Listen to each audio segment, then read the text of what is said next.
This is Rob and Sandra from My Wife the Dietitian, and you're listening to Nutrition Nuggets. Yeah, it's all about gratitude this week, Rob. Oh, gratitude. So important. Oh, it's so key. And it's gratitude to our listeners and to all of our guests that we've had in the last few months. Gratitude is like key to self-love and self-help and self-care. And it's so overlooked. And once you realize how to sort of include gratitude in your life, and we'll talk about that a little bit, it's amazing what a transformation it can make on just how you perceive your life and everything going on in your life. It's a really good tool to have, and it's so easy to include it. Yeah, but it's easy also as humans.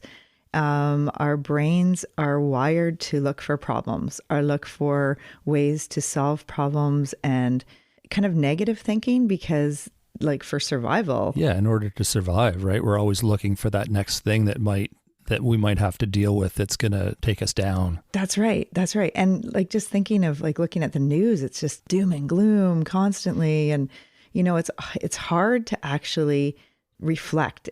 We need to build in some daily habits to have some gratitude around what is good about life, because it's so easy to go down the rabbit hole of negativity. Yeah. And before you know it, your kind of bucket is just full of negative stuff, and there's nothing positive to balance it out. And it's really important to have both. Well, not have both, but to have enough positive to sort of outweigh the negative, or your life just becomes this like you say, doom and gloom, and everything everywhere you look is just like, oh my God. Yeah, exactly. And it's so important, you know, like actually negative thinking. There was a new study recently and it showed that it can harm the brain and actually increase your risk of dementia. A study out of, really? a study out of University College London showed that repetitive negative thinking can increase your risk for developing dementia. And they noted in a recent study that participants who exhibited repetitive negative thinking had more cognitive decline and problems with memory. And they also had higher levels of the amyloid deposits and tau proteins, both that are linked to dementia. Oh, wow. Yeah. And so these researchers and experts say that mindfulness and other techniques can actually help reduce negative thinking patterns. Well, that kind of makes a lot of sense, really. Yeah, it's so, as I said, it's critical for self-care. It's really important for helping with relationships with your friends and family, just changing the mindset to a shift to a more positive, like stop and smell the roses. Totally. And yeah, it helps you take a step back and reflect on what's good, because our brains do kind of, there's the gap and the gain, and our brains tend to look at the gap, like what's wrong, what do we have to fix, like always looking for those gaps, as we mentioned before. And so really, what have we gained? Like look back from your last month or the last year or the last 10 years, you know, where are you now? And look at the positive things and be grateful and have gratitude on the wins in your life, and try to celebrate those wins. I think it's so important. You know, even if your life has had a really negative, your path has been negative over the last little while, it doesn't mean there hasn't been positive things that have happened as well. I remember a movie a while ago, like a long while ago, and it was about a father and his son in a prison camp in World War II. And the father was just making the sons, like just pointing out all the positive things and making it seem like a really positive experience, even though it was horrible. Like it was a prison camp. And I just thought that's amazing. I mean, like so much effort on the father's part just to try to convince the son that what they were doing was happy times, and, you know, so the son didn't have to see the negative that was really surrounding them. And, it's a good example of what we can all do every day in our life. It's just like, you know what, it might be totally raining out, but it's still fun to go out and splash in the puddles. Yeah, it just makes you feel alive. I mean, it's just... There's positive in anything. There's positive in anything. I totally agree. And it's so important that we try to look at the positive and look for the positive.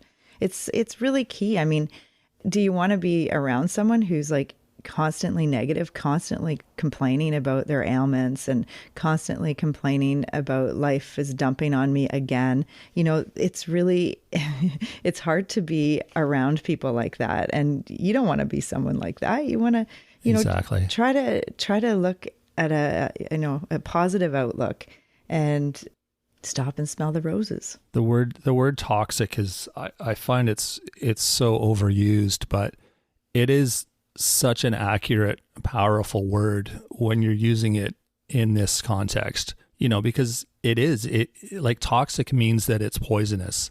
And when you're getting negativity, that's how it affects you and your body and your outlook on life. It is toxic. Yeah. Exactly. It affects your physical health and your social health. Like, people don't want to be around you. It actually affects your psychological health, your financial health. Like, it affects your relationships. So there's so much to it, and it has ripple effects. So I think it's really important to try to build some good habits into your daily living. Like, as I mentioned, like around the dinner table, maybe say 3 things that you're grateful for. And everybody in the house can, mention something that good happened to them that day, and then talk about what are we grateful for, so that it reframes it to the gratitude aspect. And there's actually some good resources. Atomic Habits by James Clear. He talks all about building habits into your daily living that help to make for positive approaches and positive reflection. And there's also the Silva method. It was developed by Jose Silva, and that's a real positive mind shift and just help with reflection and meditation. And, it's all related to self-care and helping you look at the good things in life. Yeah, it's really pretty simple. I mean, it's as simple as just starting with a gratitude journal and writing down a few things every day that you're grateful for. It could be, I'm grateful that it's not raining today. It could be, I'm grateful that I've got these nice slippers to put on my feet. Like, it can be anything. Or like some people say, oh, I'm on the right side of the earth today. Yeah. I just woke up and Yeah. We really want to also be grateful and think about all of the help that we've had through our guests over the last few months. And we had various guests on different topics. So Katie Dodd, the geriatric dietitian, on vitamin K and blood thinners. Meredith Cushing was a guest for 2 of our episodes, all about food waste and tips in the kitchen. So the 3 R's, the reuse, reduce, recycle in the kitchen. And Meredith was, she insisted that she was our first guest, and she insisted that she be our first guest and that we interview her. And so she kind of got the ball rolling with all our guests and interviews and figuring out how to do that. So, yeah, thanks, Meredith, for pushing us to do that. And thanks so much for all of your support to the listeners and your blog and all the comprehensive information about reducing food waste, which is so huge. Totally. And we also had Carrie Heineman, all about the importance of family meals. That was such a great interview and such good information. Carrie's got a wicked Instagram page too. Instagram and Facebook both. She is on there every day with really informative posts, great pictures, and such good information. So make sure to check that out. Yeah, that was a really good one. And Jacob Hansen also, he popped in and he gave us his real life perspective as a firefighter on shift work and what he does to stay healthy, plus all of the information about helping to live a healthy life if you do work shift work. And there's a great blog article on that one too. Yeah, always fun talking to Jacob. Yeah. And then also it was great to talk with Kim Tirapelli and how to help people who want to get active and change their lifestyle after having bariatric surgery. And wow, Kim is a fireball. It was great talking with her. Lots of passion there. Absolutely. And talking with Leisha Nicely, the thyroid dietitian, all about helping people with low thyroid function and her own experience with the healthcare system and how she really can help people navigate their own issues with thyroid problems. Yeah, that was quite an informative episode. She had some personal stories she shared with us and just tons of information. And she's really, really well spoken. And she's also got amazing social media pages with tons of information. She's on there all the time. So yeah, check those out as well. Yeah, and there'll be a blog uploaded on thyroid shortly. And then also Scott Fickerson came by and we talked all about plant-based eating and vegan diet while you're running. So the nutrients of concern to try to highlight, to make sure that you're getting in a vegan diet. So that was really informative. Yeah, he's kind of like our in-house vegan expert, we'll call him. Yeah, totally. Yeah. And just a good friend. For years, at least 10 years, we've known Scott. And then Melanie Betts, she came on and talked all about kidney stones. So that was helpful because it's such a common problem in North America. And she had some really good advice, and her resources online are linked in the show notes with that one. Also Epic social media pages there too. Oh, right. Okay. Yeah. Oh, and then Lisa Duncan, we interviewed her all about diet culture and society. And that was a powerful interview. Wow. It brought tears to my eyes just from her own lived experience with diet culture. Yeah. And knowing Lisa, that's someone who just exudes gratitude like I've never seen. Yeah. She's just got this constant, huge smile and yeah, just such a positive person. It's amazing. Yeah. You give me goosebumps actually talking about it. That's true.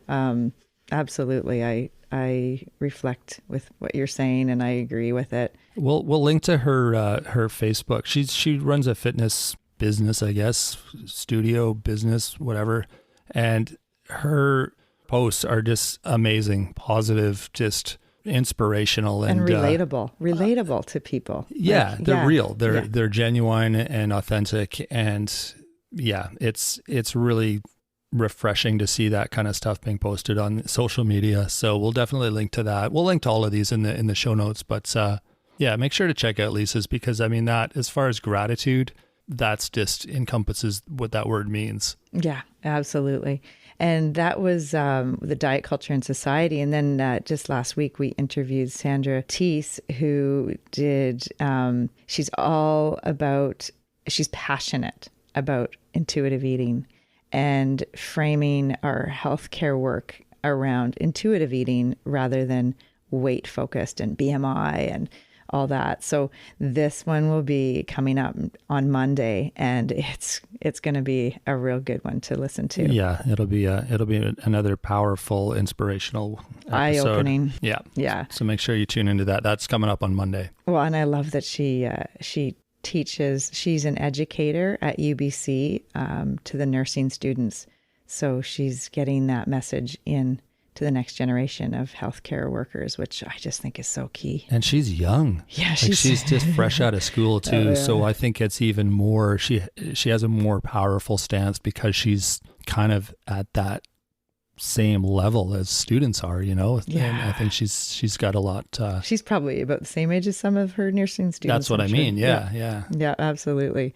And then, oh gosh, we had the best interview with a local author who did a memoir and cookbook, Margot Fedorak, on cooking tips for desperate fishwives. And it's going viral on her YouTube. Like people just love that. That book cover is so beautiful. And her story and her quirky, unconventional lifestyle was just such a breath of fresh air for all of us to listen to with her interview and just get more information on her through YouTube. And it was such a great interview. It was really fun and it's entertaining and it's it's definitely worth a listen. And then we're going to be interviewing Projecta Acta on gut health tomorrow. And so she's got her own podcast, and this will be a really beneficial one for so many people. Listeners have said, hey, I've got some gut health issues. I've got ulcerative colitis. I've got Crohn's.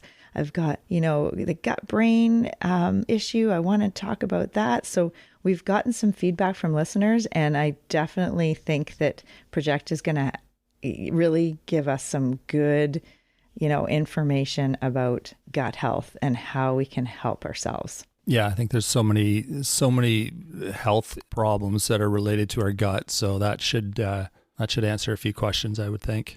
Absolutely. Yeah. So just to reflect, we really gratitude to all of our listeners for choosing this podcast to listen into. We really appreciate it. We know that most of you that listen once tend to come back over and over again. We have those analytics, and we can actually track that kind of stuff. So you guys are loyal followers. I love it. Don't worry. We don't know your names or anything. We don't know where you live. Unless you send us a message, which we've gotten a few, which is awesome.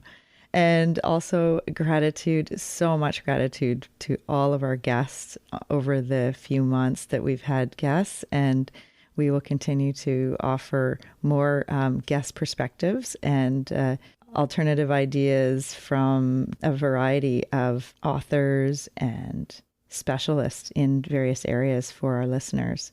And we really want to highlight the importance of having a mindful gratitude practice in your day-to-day living. Yeah, it's so important. So check out those tips that we gave you. Start doing your gratitude journal. And like we said, what happens is it eventually changes your perspective of how you view every situation, how you view your life. You know, you're stuck in traffic, and instead of cursing that you're stuck there, enjoy that you've got more time to just listen to the song on the radio or look at actually, here's an example. I used to drive to work, and I'd cross this bridge in Vancouver, and it was just jam packed, and it took me like forever to get home. And in the beginning, I'm like, oh man, this sucks. I'm like stuck in traffic and whatever. But one day I realized I was stuck on this bridge with the most beautiful scenery in the world. Yes. And I'm just sitting there. I'm like, well, I've got a front row seat to this amazing scenery, and there's cruise ships going by and beautiful mountains and waterways. And I'm like, this isn't so bad really, you know? And reframe your mind. I had some nice music on the radio, and I'm in my big cushy van and beautiful scenery. I'm like, yeah, okay, this is good. You know, and then I began to enjoy my drive home from work, and it wasn't something I would dread. So yeah, it's changing that mindset, right? And just shifting perspective to a more positive. Totally. Yeah. Yeah. And you can do it with absolutely any part of your life. So just give it a try. It's amazing how quickly you'll see results. Yeah. And turning off the news. Yeah. That's step number one. Yeah. It's so negative. It feeds on, if it bleeds, it leads. Isn't that the term for journalists and news? Like, it's just, you know, it's so negative. And I'm sure that is one reason that the rates of hypertension and heart disease are growing. It's, you know, it's just worry and fear. Yeah. Fear. So, you know, we can really take control of our own health and our own perspectives, because it's our brain and it's what our mind is telling us. So we can reframe that to a more positive perspective. Absolutely. All right. I think you get the point. And I think next week we're going to be doing a guided meditation with a walk through the forest. Oh, right. With our friend Sandra here. Yeah. We recorded that a while ago, and we got to publish it. I'll have to do one soon too. A walk through the forest with Rob. Forest bathing. Yeah, there you go. Forest bathing with Rob. That doesn't sound right for some reason. No. All right. Well, thanks for joining us today. Like we said, we really appreciate everyone tuning in and listening to us. And don't forget to check out our social media pages. Give us a hey if you want. Hi, how's it going? We always like that. Rate and review the show if you can. That always helps. And website. New blogs are up there constantly. That's mywifethedietitian.com. You can email us your questions if you have any. And there's some courses on the blog. Yeah. Definitely look into those, especially if you're a dietitian and looking to learn more about oncology and nutrition. And also, if you're a dietitian working in long-term care, have people with dementia under your care. So those are courses that are on there that you can click on. Yeah, there you go. So all the information we talked about today will be in the show notes, and some of it will be on social media. We do different things there. So yeah, just be sure to check everything out. And we will be back Monday with Sandra Teese. on intuitive eating. So be sure to check that because it'll be a good one. It is a good one. All right, everyone. Go out, be happy, love your life, and tune in next week. Have a good week, everyone. Thanks for joining us today on My Wife the Dietitian. If you like what you heard, don't be shy. Leave us a comment or review, and be sure to share our podcast with your friends. If you'd like to hear more, hit that subscribe button. You can also follow us on our social media pages for updates, episode trailers, and other odds and ends. For more info and links on what we discussed on today's episode, check the show notes. We'll be back next week with another informative and fun-filled episode.